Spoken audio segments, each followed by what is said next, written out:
let's spend some time clicking all the wrong buttons. There we go.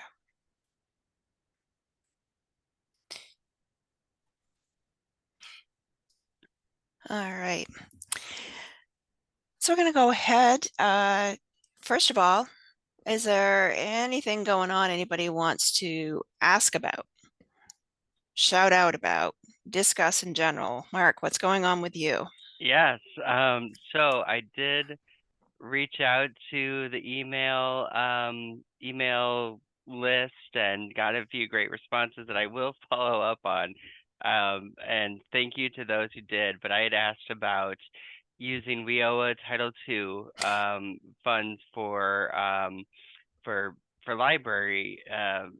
Well, how to actually get access to those funds because we're listed, but anyways. I do want to mention, so like what my mind is going towards is actually trying to pay for career databases for our libraries, and I'm wondering if that's just a no-go right off the bat. So if anyone has any experience, I'd love to hear. I don't personally. Natalie, Okay. Hillary, Marion, And I'm sorry, Mark, I joined a few minutes late. I didn't hear the whole question. You said you're trying to purchase career databases for your library, and yeah, and what do you need? What do you consider career databases? Tell me that first. So Peterson's and Udemy Okay. were a couple that I was looking at, and I know I meant to get back to you because I know that you were one who responded, and I will. It's just it's gotten a little busy around here, so No worries. No worries. But like, is that even a remote possibility that those funds could be used in that way, or is that something that's just a no-go? Are you talking about government funding? Yeah, Title Like II. through UAL? Yeah. We'll see how that all plays out. I don't know Okay. of any other libraries currently doing it directly. I do know that 2 years ago, Laura Clark, who was president of PLA, she was really working really hard behind the scenes in Washington to get libraries access to WIOA funding. I don't know if Elizabeth Iakia joined yet, but she knows even more about this than I do, as does Tammy from Nevada. So that we weren't just getting funding from the IMLS, that we'd be the WIO part of the farm. But I haven't heard a lot about that since. But we've been fortunate that we've received WIOA money through our local workforce investment board. Oh, okay. And Okay. yeah. And they basically asked us, this was back at the beginning of COVID, if we would be interested in being part of a WIOA grant to help people find jobs. So we were given $60,000, which we used to launch our Career Navigator program. And then once that grant ended, it worked so well, we just absorbed the people into our operating budget. But now, since you're a certified workforce development professional, you understand how the workforce investment boards work so that they hire an agency to manage their career services? Right. Yes. Okay. I know So that piece. Yeah. that gets complicated. But basically, one of our social services agencies here in our area, called the Brighton Center, was hired, and they have control of the contract for the Career Center's career services. And as part of that contract, they wanted to give us like 21 grand to have one of our career navigators help with getting people WIOA funding. Now, we agreed to that, but we're not going to do it next year because for just that small amount of money, and in our book, that's a small amount of money, they expect our controller to give them, I don't know, 50 some documents. It's like a full-blown audit of the library. Yeah, And it's not, our director is like, it is not worth our controller's time. So we're I not going to see. do it again. So, but Mhm. I'm being voted on our WIB on July 1st. So I'm going to become an active participant. Congrats. So I will be digging into all of this and trying to explore it. I mean, it's the government. So you know, because you got the workforce professional, you know how complicated that is. And also they are changing the name of We Owe It as something else. And I can't remember the name. I Oh, they are. apologize. It's going to be called Okay. something else. So we'll see. And so the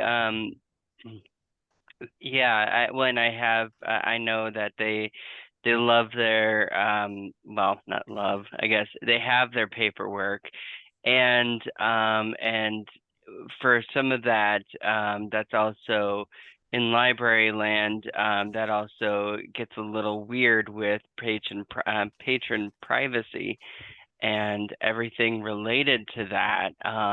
So now, but it sounded like your local workforce development board approached you about this grant opportunity, and that's how that started.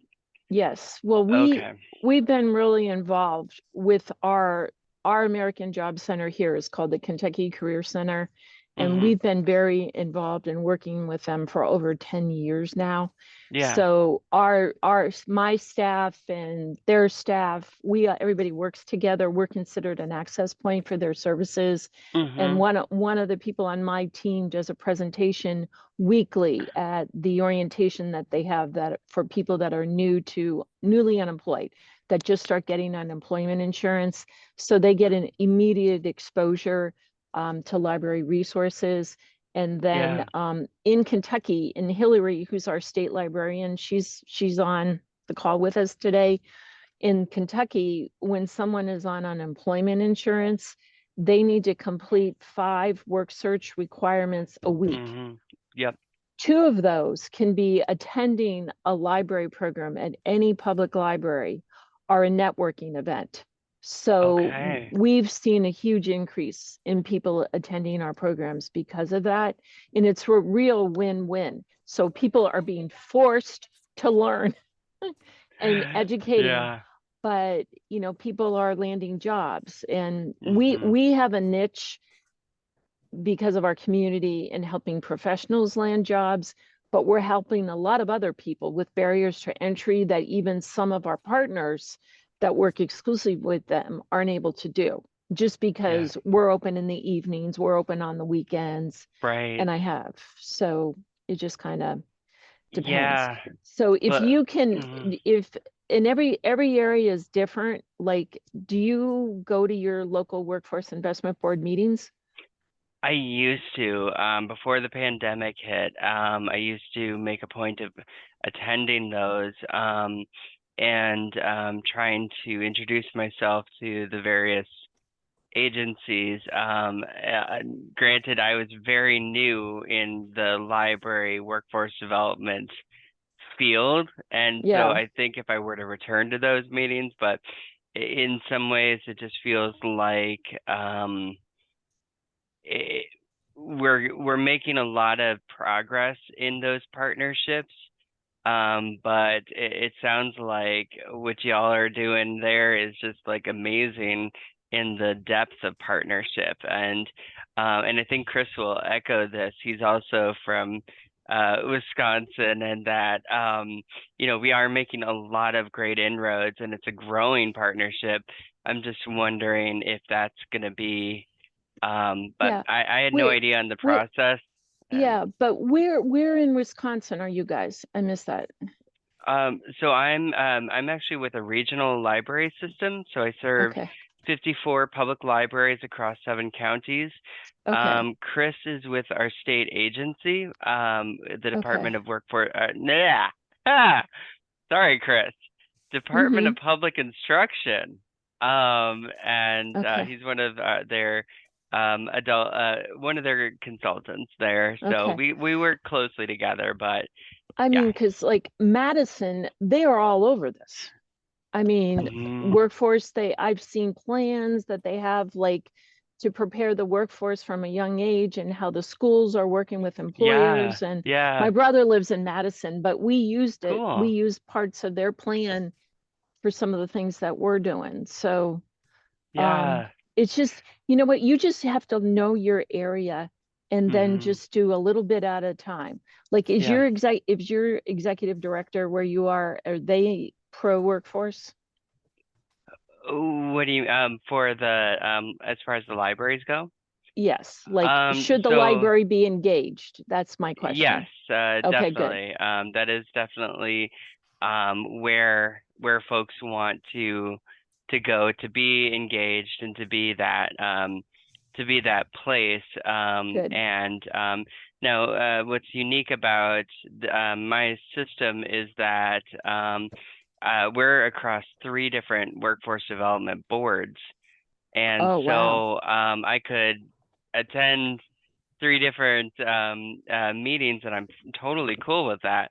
It's just a matter of making those inroads, and Oh, you'd be so bored though. Oh my God. I know it. Oh Well, my it's sort God. of like, oh my goodness, the federal minutia.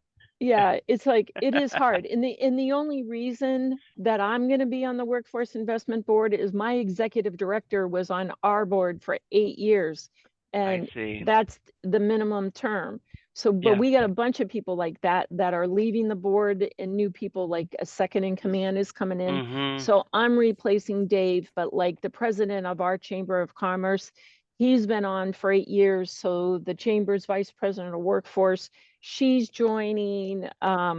We have a bunch of like different people like that, but Yeah. it's if you just take small steps a little at a time, it's all about relationships and you just keep Yep. building connections Yep. because Yep. people change jobs. And I got to tell you, I the number of jobs for workforce development managers, manager of workforce development, um, has exploded. I don't know Mhm. if you saw at the beginning of the year when LinkedIn came out with their top 25 jobs for Yeah. 2024. Workforce development was one of the jobs. I'm like, oh my God, who knew, you know? So, and right now I have two openings. I have one for a full-time career navigator and one from a part-time career navigator. And I'm like searching for good people. So Right. we're posting them like on the AARP employment Mhm. site, trying to find somebody that's close to retiring and all these different places because they're in high demand. And Yeah. I tell everybody on my team, workforce in your background is really good now. So Yeah, it is. It is. Well, and it's just like social work in library background and library yeah, land, it is an absolute um necessary skill these days. And yep. So that's yeah, good. I will but I will resume my relationship building because it was the pandemic really just, oh my goodness. It was such a kerfluffle. So You got all to be right. select. You got to be selective. Lisa's from Maine's Friends from Bendable wrote this new report. Uh-huh. It's on reimagining the public library's role in local workforce development. And it's Yep. very interesting, but I'm laughing because they only they didn't talk to that many people. And they really Mm. only talk to a lot of people that work for really big city libraries, Yeah. like Yeah. San Francisco, Chicago. Sure. And I always want to say, hey, there's the rest of us are out here. And they even talk about how important it is that libraries, I forget what they call them, have it's in here somewhere. Talk about a library building on they talk a lot about partnerships, but Mhm. I presented on partnerships at PLA because our partnership is Yeah, with, I saw that. It was oh, good. great. Oh, Yeah. thank you. Um, but they talk about like somebody on the library staff being trained in curriculum design and all Mm-hmm. the, they make it a very high level. Let's come do warm handoffs. Yep. But I can't, oh, they just call it a navigator role. They Yeah. don't say career navigator. And I think the career navigator is really effective with people outside the library. They understand that it's something that like somebody wants a job. So anyways, Yeah. I don't want Yep. to monopolize the conversation. So does anyone else that wanted to jump in? I think this is fantastic. It's exactly goes to the heart of what Mark was asking about. Mm-hmm. Yeah, those funds coming down through the feds are a nightmare, but Okay. definitely being able to partner with somebody else, because getting something like that makes sense for them to acquire, but also for you to be the point of delivery for it. Mm-hmm. Yeah. Yeah. And Chris has put some really great stuff going to Yeah. what you said, Natalie, in the discussion Mhm. about the roles that rural and small libraries, they're everything in their communities. Yeah. Yeah. Yep. Yeah. And I so will. they go ahead, please. No, you go ahead. I'm sorry, I interrupted. No, oh no. I was just going to say that a lot of our small and rural libraries in Maine will have the career centers have had to reduce their footprints Yep. physically, Yep. but Mhm. increase their reach. So they've got a fraction, a third of as many career centers as they used to have, but we have 255 public libraries. Mm-hmm. So their libraries are making space for somebody to come from the career center periodically to work out of the library. Mhm. So that's kind of a way to kind of get in on that too. But I also show up at either the state or the regional workforce board meetings too. People get to know you, Yeah. and it's a lot easier to have a discussion about, we should have Mark, you know, Mm-hmm. help out with this, as opposed to, I wonder if the such and such library, that's not going to occur to them.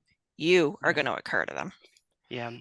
And I was actually you mentioned about the lowering of the funds to like they have wider geographic areas but fewer service areas. I was talking about this with my boss just a couple of days ago actually, is that libraries are the optimal partner because we have stable funding. We aren't, it's not this when economic downturn, then boatloads of money goes to the workforce development boards. They ramp up. That takes a few years. Then by then the recession is kind of evened out. But libraries are that stable place, and since we have such a wide footprint, we are optimal partners. And so that's something maybe I should just articulate to the workforce people. Be like, we're everywhere. We have more locations than McDonald's, according to the ALA. I crashed a meeting once with just this little chart of, here's your locations, here's our locations around the state, plus our connectivity, because our libraries get like a minimum, in just about all of them, of a gig of symmetrical Yep. fiber to the door, which you can't buy as a Right. business or a private citizen anywhere else around here. And that sort of a visual really caught their attention. Yeah. Oh, that's a good one. People will look at pictures where they won't read text, but they'll look at pictures. Yes, But indeed. Indeed. Thank I you. think you're on the right track with that for sure. And Natalie, is it ASWA, the new acronym? Am Yes, I that's getting it. that? Thank you. Yeah, I've got a link to a page about that in upcoming legislation in the chat. And also, coincidentally, I assume as we were talking, I got an email in. I don't know if it was from the Skills Coalition or National Association of Workforce, but there's a hearing tomorrow discussing refunding WIOA / ASWA at this point. It's at 10 o'clock Eastern time. that you may be interested. Just even being Yeah. knowledgeable about the program when you show up at these meetings Yeah. is certainly helpful. Yeah, that would be good. I think the vast majority of Title II funds go to community colleges, as they should, but it would be nice to be included in that too. At least as a partner. I mean, Yeah. that makes sense. You are undoubtedly serving the same clientele as a lot of the American Job Centers, however, they're Mhm. career centers here in Maine, but you're Yep. seeing a lot of the same people. Yepers. Yeah. It's very interesting these days. We get a lot of press now because of our workforce programs. A lot. Hillary will attest to that. At this point, too much, because I'm like, we can only do so much. But the longer you're into it, like when we started out, we just, I worked in our urban branch library, and all I did was help. Well, the library at the time, the idea of helping people find jobs was all about, here's a computer, here's the internet, and that was it. That's Yeah. all we did. And I happened to work at a branch that was being renovated. So a lot of people thought we were closed, and we weren't. So everybody had a lot of time on their hands. But it was after the recession of like 2010, 2011, and everybody coming in the library, they were all looking for jobs. And I thought we could do way more. But in the community that was coming in, we were seeing so many people with barriers to entry, like single parents, people with felonies, people with drug problems, homeless people, all the people that libraries traditionally help, right? Mhm. And so we did a lot of digital literacy type classes and one-on-one kinds of things. And I hired people that worked at our American Job Center to teach classes for us in their off hours, like in the evenings on Saturday. And that's how I got to know a lot of them, which was Oh. really good. But then our market changed, and we're right in the center of the country almost. So all of a sudden, Cincinnati, Northern Kentucky became like Amazon, DHL, FedEx, Wayfair, UPS, you name it. They have giant warehouses here. So we ended up having like 6 open jobs for every person looking for a job, like at the entry level. Amazon even started doing GED classes on site. So we just couldn't get these people. They wouldn't come to us for help because they could get jobs anywhere. And in fact, if you work for an employer, FedEx got to the point that they thought anyone that stayed 90 days was a good hire, because what these people could do was go through like UPS's 4-week training program, then quit without ever doing any real work, knowing that FedEx would hire them. And they do the same thing. I mean, I've heard employers, it's stabilized now, but that was all happening. But the people that weren't really getting help were professional people. Everybody the professional people that got laid off, and there were tons of them, who went to our American Job Center were kind of treated like, oh, you got a college degree, we don't have time to help you. Right. And so I was like, okay, everybody thinks we're going to close because everybody's using ebooks and audiobooks, and none of these people are coming back to the library.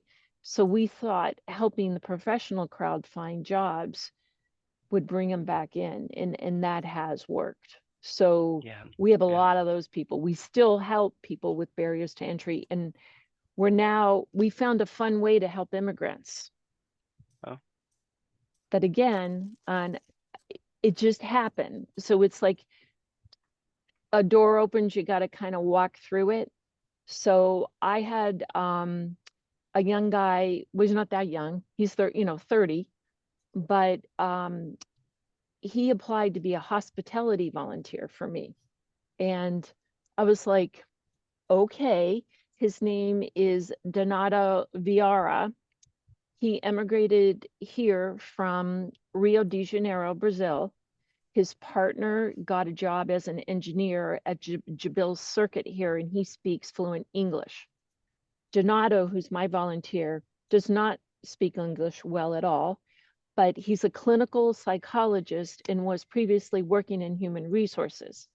So what he's doing with me as a volunteer now is he's helping in our professional job search group with all the hospitality stuff and constantly engaging people in conversation to learn English. So I'm like, this is awesome.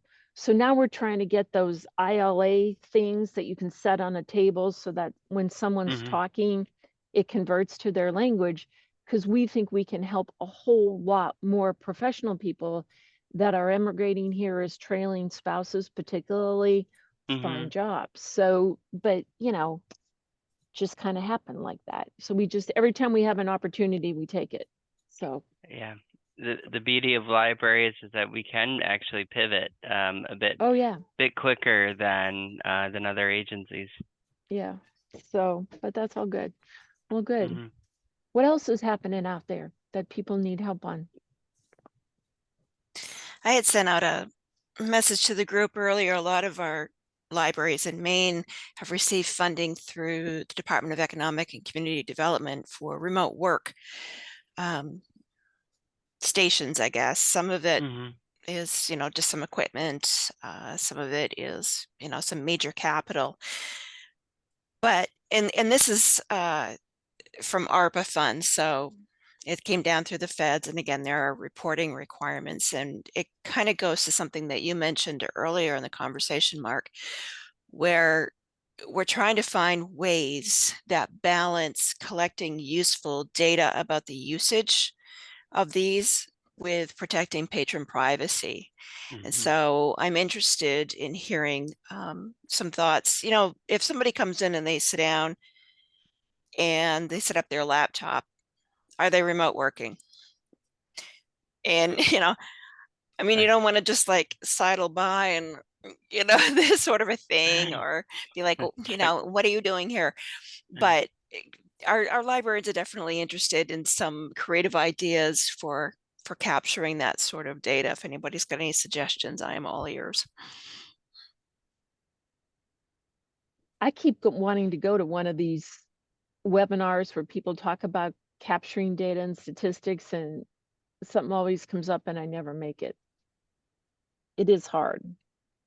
It's hard. I think I wish there was some software out there or some CRM tool that we could use. But we're not there yet. So I think it'll be coming, but we're not And this there. was supposed to be the whole raison d'etre behind Measures That Matter coming out of COSLA, was measuring workforce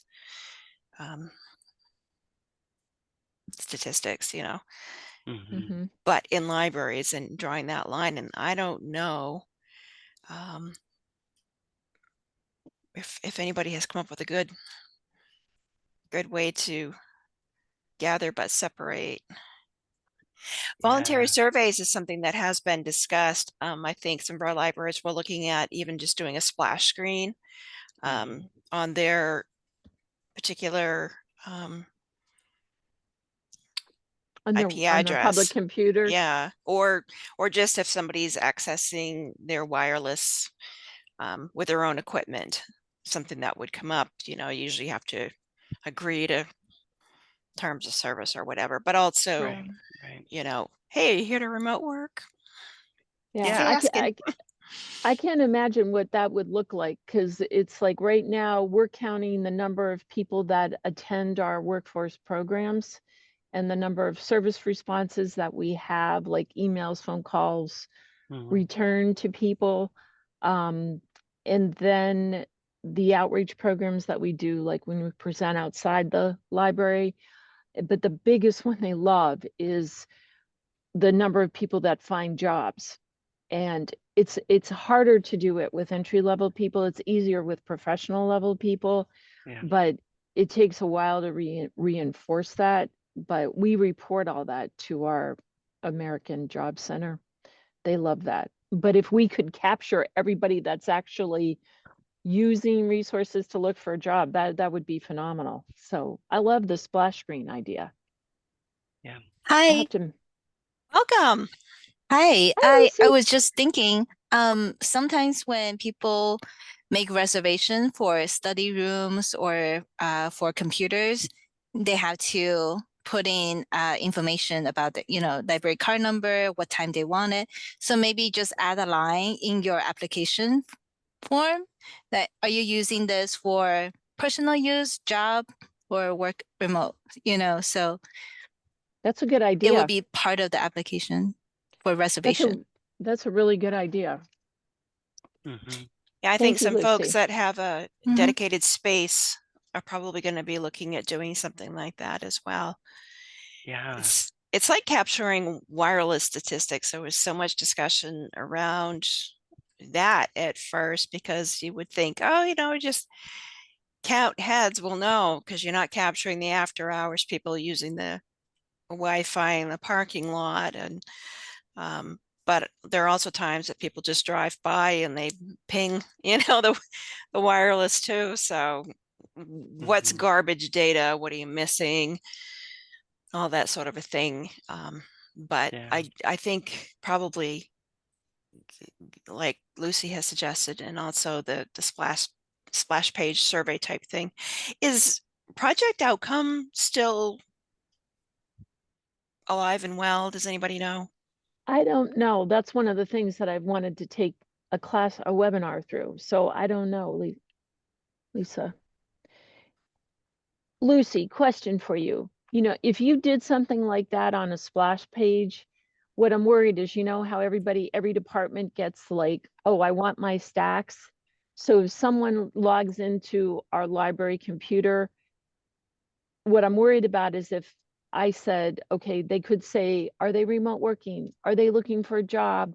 Or is it leisure time? But I can see like the history department wanting to know if they're using their resources or somebody else. Do you see that as a problem or no?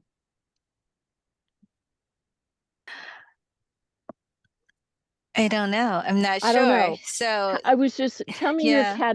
categories that you were thinking again, like how we could frame it. Um, Remote you work could was definitely one of them. remote work, Okay. research. It could Okay. be any type of research or um, leisure. Or leisure. Okay. Mhm. Okay. Good. Good to know. Thank you. Yep. Okay. Hmm. Yeah, that would be pretty easy to do. I'm still mulling over the results one because oftentimes reference interactions are incomplete, aren't they? You don't know if they actually did go through. So it's sort of like, yeah, yep. Back when I worked at the Career Center, it was positive terms. Natalie, they had a positive termination. The Not really irony, but the funny thing there was that even the software within the career centers, there was the Wagner Pizer side, and then there was at the time, WIA, that later became WIOA side. And for some reason, they didn't talk to each other. Okay. So you could have somebody, who was funded through Wagner Pizer working with this person, and somebody who was funded through WIA working with that person, and you'd never see each other's case notes, and you wouldn't know that unless you actually humanly talked to each other and went, wait a minute, we're working with the same person. Um, so that was some weird siloing that happened there. Hopefully, that was over Well, 10 years ago. Hopefully they fixed that, but um, I- I And don't know. yeah, and I hear from the workforce folks that they really, really like co-enrollment data when they, have people in multiple programs enrolled. And so I think that data sharing really is happening more often nowadays, now that there's an incentive to do so. But yeah, it's it is interesting when it's a consortia of service providers, whether or not that they talk to each other. And I think that's the one-stop operator's job, probably. Yeah, but we're having a big issue here. Our American Job Center, their staff is like a revolving door. We just can't. The people that work for that actually have state jobs, they're a little bit more stable, but the people who have the contract for the career services, they're lower. The lower level staff are just constantly changing and getting better jobs, and it's like, so it's kind of weird some days, but I don't Well, know. ironic too. Mm-hmm. Yeah, very much so, but it's okay. I know on another note, I know our director is really pushing for the schools of library and information science at the university level, that they start adding training for people coming out of master's programs in libraries, that they really need more workforce training, or that needs to be an avenue, because we need more people with this type of background. And if the schools aren't producing them, then they're going to hire people that are outside of the library world, you know, so, which would be sad. So it's like, okay, we need more library people. So I don't know. We've kind of avoided that, I guess. So. But anyways. Conversely, I've seen some interesting discussion happening. It actually came up on Instagram, and Hillary, I think I had talked with you about this. I don't know how many of you are familiar with Michael Threets from, he was Yeah. really popular on Instagram anyways. So he had posted something that was kind of responding to somebody else, you know, like, oh my God, you need a college degree to be a librarian. And he's like, well, in fact, it's a master's, you know, and kind of explaining that. But there was an interesting discussion in the comments thread below his post around the apprenticeship model for librarianship, which the groundwork has been laid for that. We just need to find libraries that are willing to kind of take the first steps on that. And it's fascinating to consider as an avenue. So Hillary and I have kind of been riding the apprenticeship train and thinking we were the only ones on it for a long time.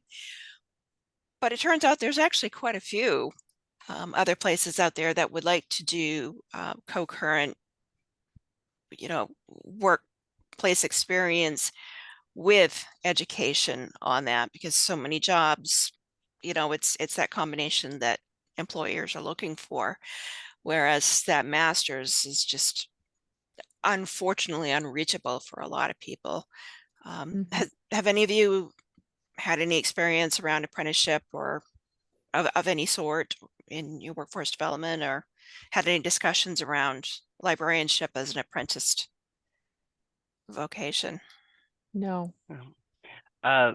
In Wisconsin, and I'm sure there are other states that have done this too, there is now a technical college that is doing a library science certificate. And that's way more accessible for folks, because then you go from diploma to, you know, the certificate. And that's an avenue. Another way that's kind of that we're looking at, so one of the things that I have going on in my system is partnering with schools of social work and bringing interns into the library to meet those social service needs, which can include workforce development. And one of the things that keeps coming up in discussions, like, oh, hopefully we can, you know, get some of these social work background people in library careers, because they would have the skill set for helping people in those in some situations. So, oh, and yeah, Chris mentioned the SHRM partnerships. Yeah. Yep. That's great. Yes. Yeah, those are excellent. The quilt model, I'll look it up to see if I can find it. It's goes similar to what you were talking about, Mark, where there's like a certificate and then an associate's and all these different levels that you can get, and you can then next step either build on that for the next level up degree or off ramp, and this is what you can do with that level.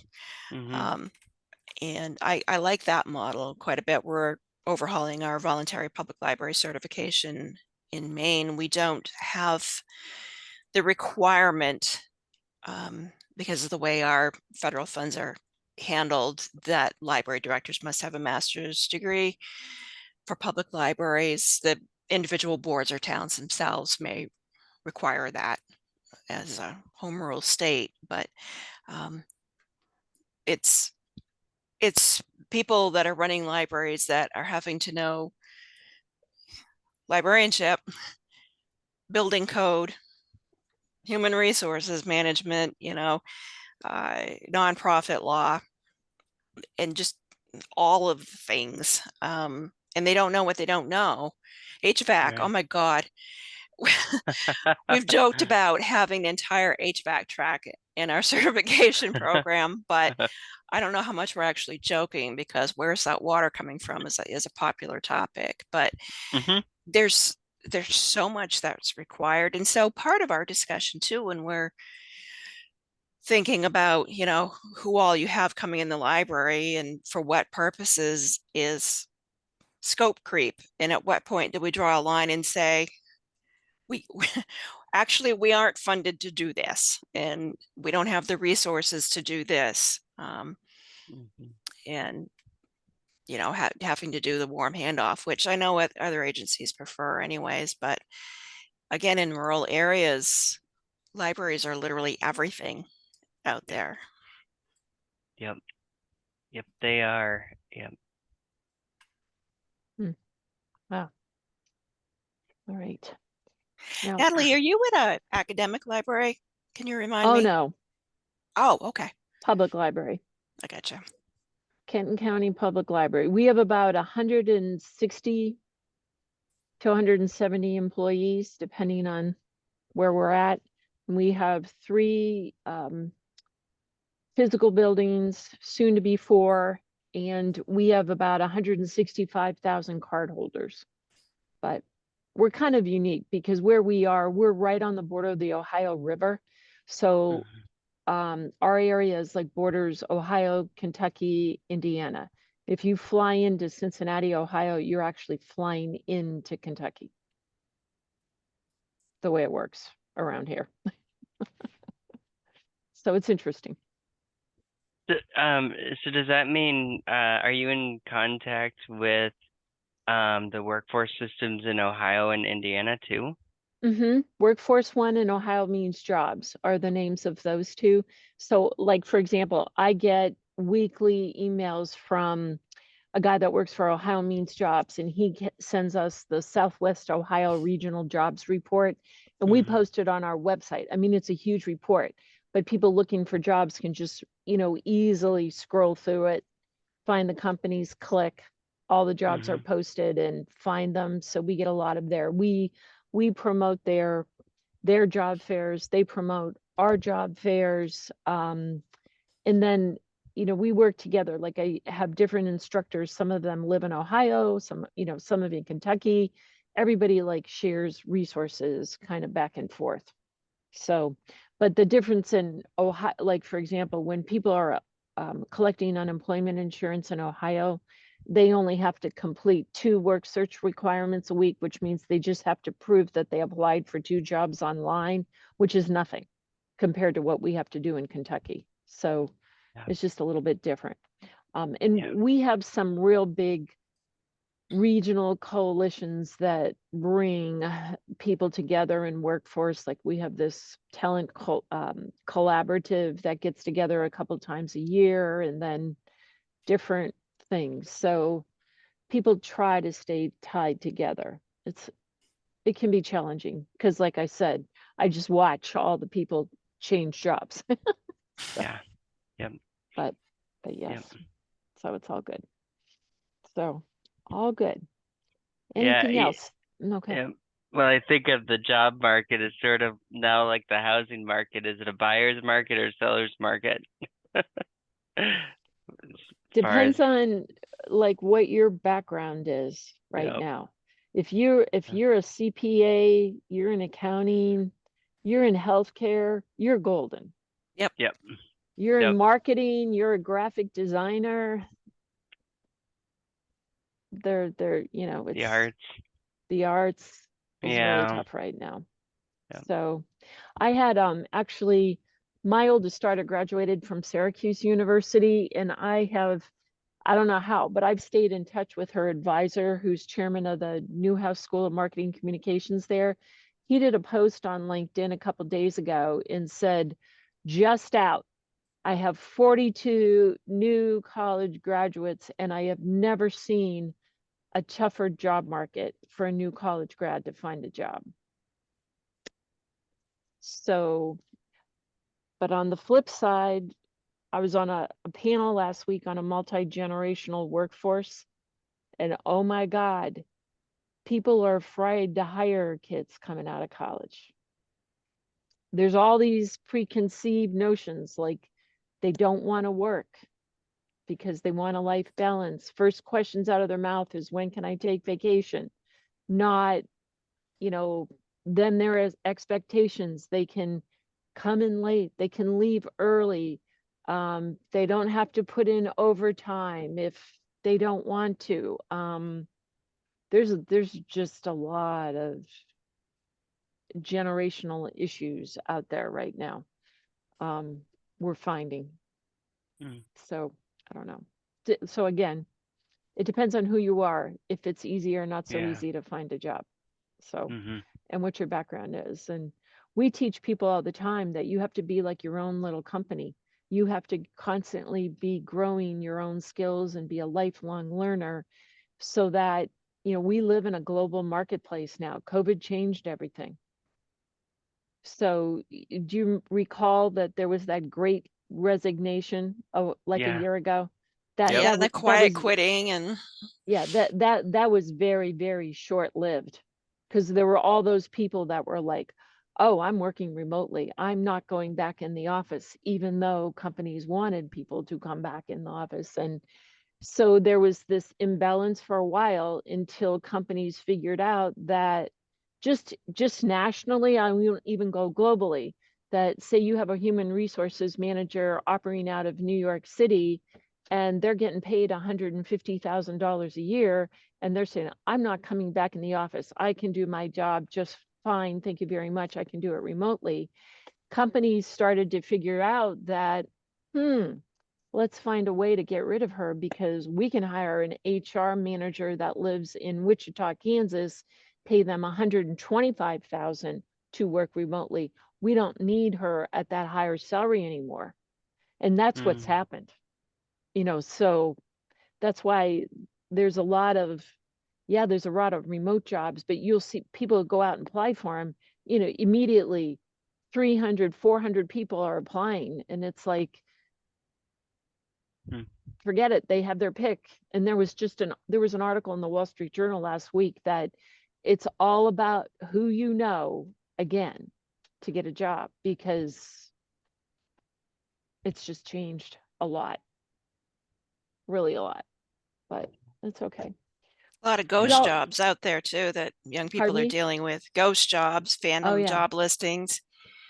yeah. It's there's two spheres of experience. There's the employers, and their realities and what they're seeing on their end, but then there's also the misinformation and the realities and the barriers that people that are applying for jobs are running into, and both are Oh yeah. equally true in a lot of Yes. instances, and it's Oh really yeah. hard to get those two groups together Yeah.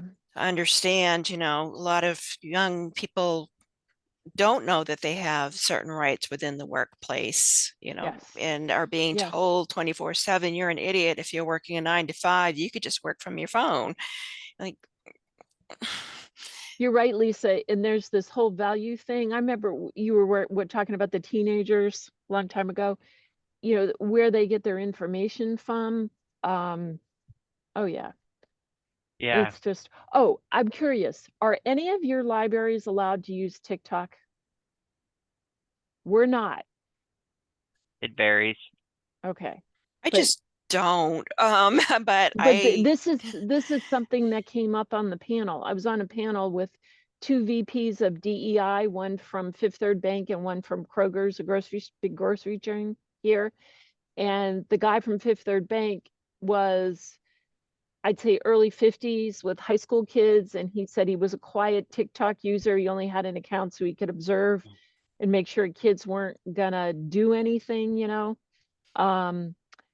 And then all of a sudden he saw somebody from his bank talking about educating people on banking and financial literacy and guidance. He's like, oh my God. And they figured out they needed to develop a way to recruit the younger generation going into the bank via TikTok. And I'm just sitting there going like, we're not even allowed to use it. So we can't, as an example. But to your point, like the whole AI thing, Mhm. that's huge. There's the other thing that came up, there was that people who are using like ChatGPT to write cover letters and work on their resume and all that. In that same Wall Street Journal article I mentioned, the HR people are saying cover letters are starting to sound eerily similar. Yeah, So people are getting used to all that. yeah. So it's interesting. I But am, and that makes me wonder, um, so if the value of a cover letter decreases, or because it's just the same thing, that will put more emphasis on interviews and networking, or other yes, areas that you got aren't to do everything. easily AI'd. Yeah, you really have to do everything today to get a job. Yeah. As a Yeah. professional, you definitely do. So, the Mhm. COSLA Futures Group was discussing AI and where the problems are coming in with using it, not even getting so far as, job displacement, but is it the generative part or what is it? Because we certainly use spell check, we use, Grammarly or whatever. There's, if you are using a template for a cover letter and a resume, like where's the difference? What is the ethical difference, between the two?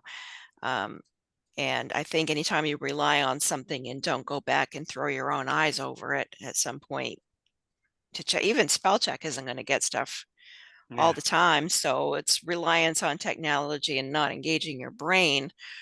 But we, we have some really good uses for ChatGPT to do some things. But it's not like it's not this going to one take is, somebody's job, yeah, this is a really good book. It's the Killer Chat GPT prompts, but Uh-huh. there's some stuff that's I don't agree with that they have in the book. So, but it's still good, Mhm. very helpful. But Yeah. that's good. Um, Cool. I gotta hop off to another meeting, but Okay. thank you all so much for this great discussion and all the insights into the boards and making those relationships happen. So Awesome. great seeing y'all. Good. Thank Likewise, you. Mark. Good luck too. We Thanks, we know Mark. you Thank Good got you. luck, this. Mark. Good luck, Chris. Alrighty. Yeah. Bye. Now, are we done now until September, Hillary and Lisa?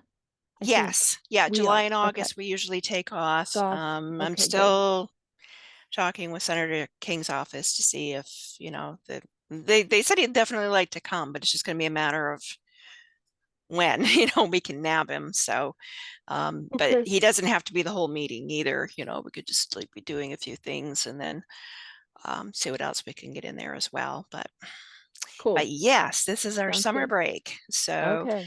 All I right. hope you guys all have a great one. Likewise. All right. Great to see everybody. Okay. Likewise. Thank you and Take take care. care. Thank you. Bye-bye.